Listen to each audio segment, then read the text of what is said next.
Bumili ako ng maraming movie DVDs sa lugar na to. Ang dami nito, isa-isahin natin. Sa sobrang dami ng nabili ko, halos hindi nyo na ako makita eh. Bago nyo pa itanong kung original ba tong lahat ng to, oo, kasi nga, pinili ko talaga to kasi meron din silang ilang mga DVDs na peke and so, sure ko na lahat ng mga binili ko, original. Bilisan na lang. Una, Hoodwink, maganda to, cartoon, Chicago, musical, Wedding Crashers, okay din, nakakatawa. What's next? Shark Tale, ito, nakakatawa rin yung shrimp dito eh. Next is itong Shrek 2, lalo na ipapalabas na nga yung Shrek 5. And sana nga, kinip na lang nila yung ganitong animation eh. Next, Castaway, Wilson! Next, The Mummy Returns, and sobrang excited nga ako na masusundan na to with the original cast. So ayun. Next is Mission Impossible 2 nga ni Tom Cruise. Next is Ocean's 11. Next is War of the Worlds with Tom Cruise ulit. Kung may bagong movie ngayon si Steven Spielberg na Disclosure, di ba? So ito, maganda rin tong Alien movie niya na to. Mission Impossible 3, and ako, ito yung isa sa mga pinaka-favorite kong Mission Impossible movie. Next is Matrix Reloaded. Ang bigat nito ah. And kung titignan nyo, dalawa yung CD niya sa loob. So, nabili rin ako doon ng isang vintage magazine. And according online, nirelease ata to noong 1977, nung kasagsagan ng Rocky movies. And I'm not sure if talagang nung time to na-release kasi hindi ko alam kung paano nag-work yung Mad magazines eh. Kung vintage looking lang ba talaga sila or vintage talaga itong mismong magazine na to. Ayan o, si Rocky Balboa. Hindi ako nabili yung isang random Blu-ray ng 2012. Alam ko nung 2012, ganito talaga yung nangyari eh. Tapos nakasurvive kami. So yun. Ito lang yung kaisa-isang Blu-ray na nakita ko. And so nagulat ako kasi maganda rin naman yung movie. And nakakatuwa pa sa kanya.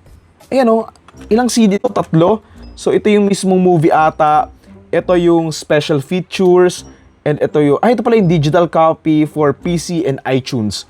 May iTunes pa ba ngayon? Parang wala na, no? Favorite part ko dito yung pupunta sila doon sa eroplano habang nakasakay doon sa limousine tapos nagugunaw na yung mundo. Nakakatakot kaya yung sina yun. May mga nabili din ako doon, mga movie box sets, and ito yung mga talagang, grabe, tuwang-tuwa ako nung mga nakita ko to eh. Kamahalan din naman din doon yung pagkakabenta nila pero at least 50% off so okay na rin. Ito nga muna yung Scorsese box set. Ayan, napakagaling na director. Honestly, fan ako ni Scorsese pero hindi ko pa napapanood yung mga early works niya. So ang mga nakalagay nga dito, yung mga hindi ko pa napapanood like Boxcar Berta, New York, New York, The Last Waltz, and also, syempre, Raging Bull ni Robert De Niro. Ang ganda nito. Ayun yung mga, diba? God damn! What a grail! Next is etong The Notebook and tuwang-tuwa din ako dito kasi nga, wala lang. Nakakatuwa kaya yung part dito nung nag-aaway sila, sabi niya ni Ryan Gosling, "What do you want? What do you want?" Maganda pa dito, hindi lang DVD yung laman niya, as in, marami siyang kasama sa loob. Ayan o. Okay, wait, subukan natin isa-isahin. So itong una, mga photos nga doon sa mismong movie. So ayan, kung makikita niyo, mga photos and everything. Mga fairness, mabango pa ha. Amoy alam mo yung mga encyclopedia dati? So ayan, ito pala yung, ayun yung The Notebook na DVD mismo. Kung kung gagana to doon sa PS5 ko, i-rewatch ko to eh. Sama nga din siyang ganito. Ito, di ko alam kung anong laman nito kasi naka-close siya. So ayokong buksan, pero ayan, meron siyang envelope something sa loob na hindi ko alam kung anong laman, pero siguro, bahala na. Actually, meron siyang mga ganito. Hindi ko alam kung ano to.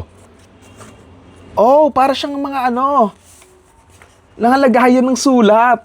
Diba? Pwede mo siyang gamitin pag susulat ka sa mga taong mahal mo, ganon. Or hindi mo mahal, sulatan mo ng kung ano man.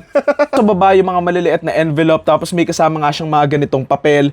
So siguro dito ka maglalagay ng mga sulat mo and everything. Tapos ilalagay mo nga doon sa envelope and ayun yung ibibigay mo. So ang cute lang Ayan si Ryan Gosling and si Rachel McAdams. Sigurado sinasabi ng iba, bakit ka pa nangungulekta ng ganyan? May mga streaming website naman na eh.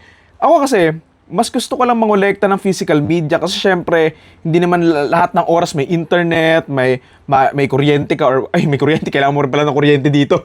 Kumbaga at least, kung binili mo to, sa'yo na talaga yung mismong movie.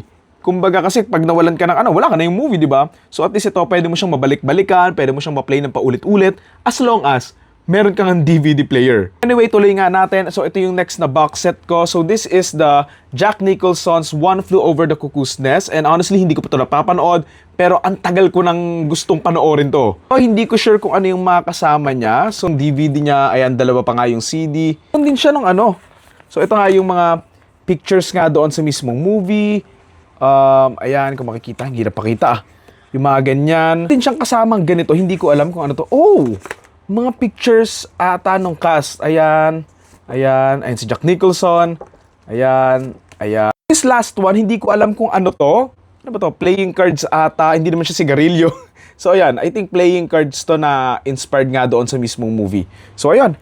Ang ganda niya. Talagang for collectors to. Hindi ako nagkakamali. Nanalo si Jack Nicholson ng Oscars dito eh. So, ayan. Buti na lang nabili ko. Last sa box set, bago itong mga DVDs na to, Pride and Prejudice. Na, actually, binili ko to para sa partner ko kasi sobrang favorite niya to. Pero, ayan.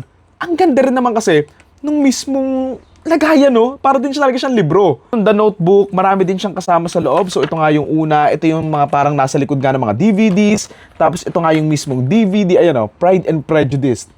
Ayan. You bewitched me. Dito sa loob, meron din siyang disc 1 and disc 2. Meron malalaman na matagal na to kasi meron din siyang kasamang libreng ticket para sa movie ni Keira Knightley din na Atonement. So, ganyan na siya katagal. December 7 to 2007. Sayang, di na ako makakapunta. Meron din siyang kasamang ganito, and ito naman yung mga kantang ginamit or yung scoring nga or soundtrack ng Pride and Prejudice. Itong last one, I'm not sure kung ano to. Oh, para siyang notebook something from the movie yan. Pakita ko na lang sa inyo. Ayun o, mga scenes, mga notes, and siguro mga behind the scenes something. And bago yung last set ng mga DVDs, papakita ko rin sa inyo itong nakuha ko doon na The Walking Dead na baso. Ayan o, si Daryl. Hindi na ako nabili. It's 3D, The Hulk, Letters to Juliet, Mimic, Shrek the Third, Underworld, Titanic, Documentary, Silent Hill, The Martian, Tears of the Sun, Transformers, American Beauty, Live Free and Die Hard, and Ray. Sorry, fast forward ko na kasi gusto kong pakita ng maigi sa inyo itong last two eh. Una itong Dolphy album na may pirma. So I'm not sure if si Dolphy pa mismo yung pumirma dito, pero kawig din talaga ng pirma niya eh. Album niya ito na na-release nga noong 2010. Ayan nga, ito yung mismong disc, and ito nga yung mga kanta niya dito. May pirma dito na hindi ko nga mabasa, and ito nga yung pirma mismo ni Dolphy ata. So, syempre sobrang legendary ni Dolphy, so nakakatuwa makakuha nga ng album niya. But at the same time, kung totoong pirma niya na to, sobrang matutuwa talaga ako. Ano sa tingin nyo? 1 PM na daw. Alin na ba natin to kay Kay Boss Toyo? And pinakalas, isang VHS ng movie na Huwag Mong Bubuhayin ng Bangkay. Ang beses ko lang to dati napanood sa Cinema 1, and hindi ko na nakalimutan. Hindi ko sure if VHS ba yung tawag dito or whatsoever, pero ayun, ito nga yung poster nila, ito nga yung synopsis niya, and rin pala yung laman niya sa loob. So ayan, ang ganda. Nakalagay Regal Video, tapos for lang daw, private home use. Yun lang naman yung mga nabili ko, and baka bumalik ako doon sa future na. Yun lang, thank you.